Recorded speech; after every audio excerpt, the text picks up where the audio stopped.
Cette semaine, Donald Trump a capitulé face à la Chine et face au monde. Because you said that these tariffs would go into effect on Monday, you said no pause, and today there is a pause. So, no, I think you have to have.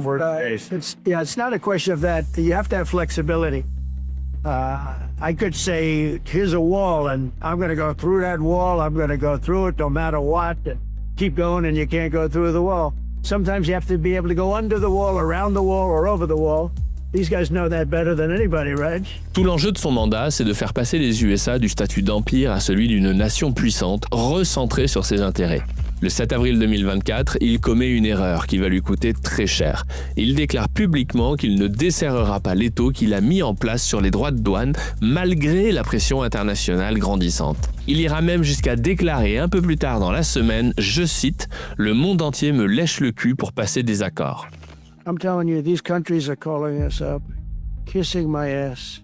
They are dying to make a deal. Please, sir, make a deal. Dès lundi 7 avril, les taux d'intérêt longs commencent à remonter et la Chine déclare de son côté qu'elle ne se laissera pas marcher sur les pieds, qu'elle continuera de s'imposer face à Trump jusqu'au bout.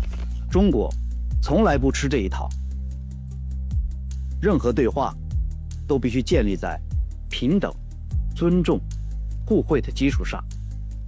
如果美方执意打关税战、贸易战，中方必将奉陪到底。 C'est dans ce contexte que Trump craque le 9 avril en déclarant un moratoire sur les droits de douane mondiaux qu'il a imposé, sauf pour la Chine. Mais le constat est clair, Trump est tombé.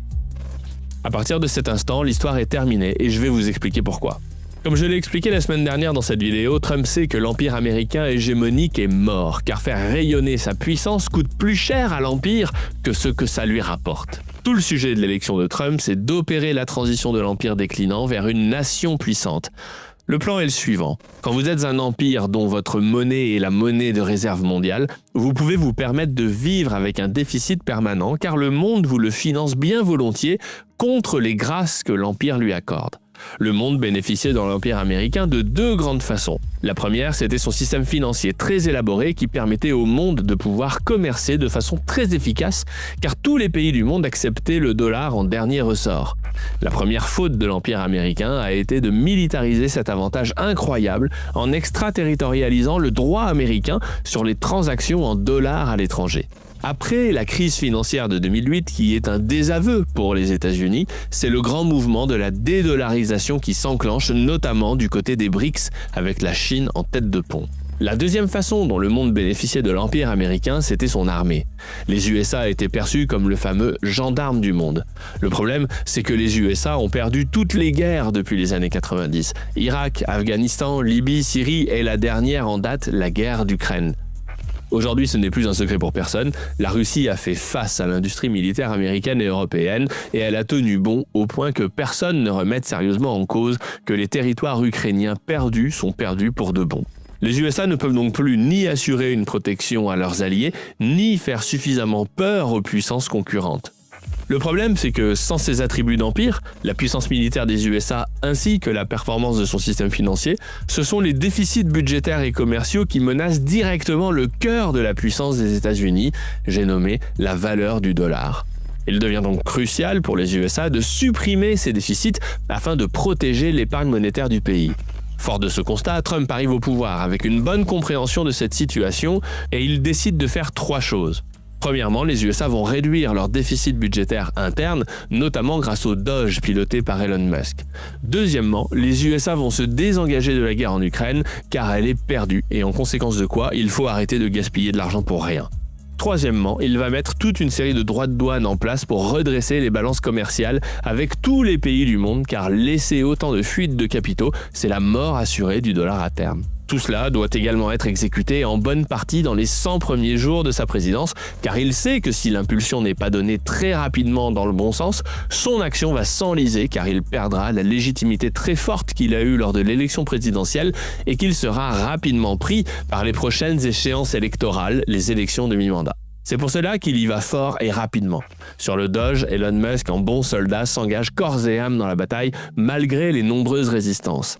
À ce jour, Musk à la tête du Doge a produit dans les 150 milliards d'économies, ce qui est en ligne pour arriver à 1 trillion en fin d'année, mais seulement 60 à 80 milliards de ces 150 milliards seraient des économies de dépenses récurrentes. Le reste, ce sont des économies liées à des ventes de bâtiments inutilisés notamment. Mais le véritable problème pour Trump va se poser cette semaine pendant qu'il bute sur la Chine avec ses droits de douane. En réalité, lorsqu'il déclare qu'il colle des taxes sur les importations des pays de la terre entière, c'est cohérent avec son discours sur la fin de l'Empire. Le coup de génie, c'est de profiter une dernière fois de l'aura de l'Empire américain pour faire plier le plus grand nombre de pays possible. Par contre, lorsqu'il envoie balader 70 pays en expliquant qu'ils lui lèchent tous le cul pour avoir de bons accords et que la Chine le défie ouvertement et publiquement suite à une surenchère de droits de douane, c'est un affront de trop à tous les pays du monde en même temps. Et le 9 avril, il doit capituler sous la pression externe, mais aussi de ses proches dans le Parti républicain. Il suspend les droits de douane pour 90 jours et à partir de là, je pense que l'histoire est terminée pour les USA et surtout le dollar. C'est Ted Cruz, sénateur du Texas et proche de Trump, qui raconte le mieux cette occasion manquée. President Trump has an historic opportunity. The leverage right now is massive. The question is, will the White House make the decision to use that leverage to try to lower foreign tariffs? Malheureusement, Donald Trump a péché par excès de confiance et aujourd'hui, seule l'Union européenne et quelques alliés historiques seront prêts à se soumettre totalement. Mais la Chine a envoyé un message clair à tous les autres pays du monde. Les USA sont une puissance qui ne fait plus peur car elle perd ses guerres, sa monnaie n'est plus protégée et ils ont acté eux-mêmes que leur empire appartenait au passé. La démonstration en a juste été faite aujourd'hui. Comment cela se vérifie-t-il sur les marchés ? Certes, les actions ont fortement chuté et c'est assez logique car une telle politique nécessitait qu'un très grand nombre d'entreprises revoient leur chaîne de production.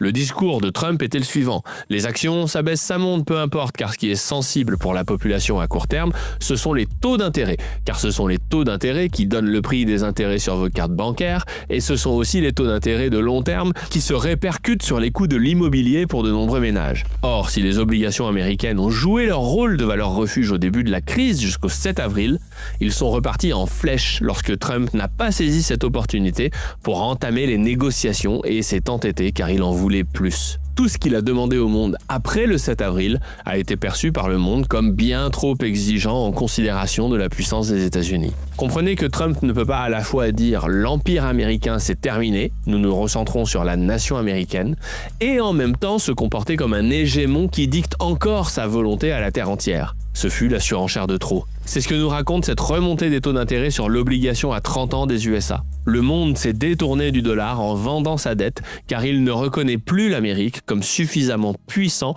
pour imposer une telle refonte du commerce mondial. La remontée des taux se calme lorsque Trump suspend sa politique de droits de douane pour 90 jours le 9 avril 2025. Fin de la partie. Donc clairement, aujourd'hui, le dollar est en risque, car Trump a échoué cette mutation de l'Empire en nation de façon soft. On verra ce qui va se passer dans les jours et les semaines qui viennent, mais clairement, aujourd'hui, dans le monde, le grand sujet dans toutes les têtes, sauf à Bruxelles, est le suivant. La dédollarisation, c'est bien, mais maintenant il va falloir développer notre indépendance industrielle face aux USA, qui ne sont pas des partenaires raisonnables et fiables. Et de surcroît, qui ne viendront plus à notre secours en cas de conflit armé. Cela va prendre du temps, mais aujourd'hui, c'est probablement une grande quantité de dollars détenus à l'étranger qui vont revenir aux USA, et c'est aussi une concurrence bien plus dure qui va s'imposer pour les GAFAM, car beaucoup de pays dans le monde, et notamment tous les pays de la Chine étendue, vont chercher à prendre leur indépendance industrielle. Pour le dire plus clairement, aux USA, le secteur privé qui produit des services rentables et incontournables, ainsi que l'industrie de l'énergie vont s'en sortir, bien que leur cours de bourse pourrait être fortement contesté à court terme. Par contre, les obligations américaines, c'est-à-dire l'épargne monétaire des Américains et leur immobilier est en grand risque, car les comptes reviendront nécessairement à l'équilibre et c'est toujours la monnaie au travers du taux de change qui finit par devenir l'égout collecteur des mauvaises dettes.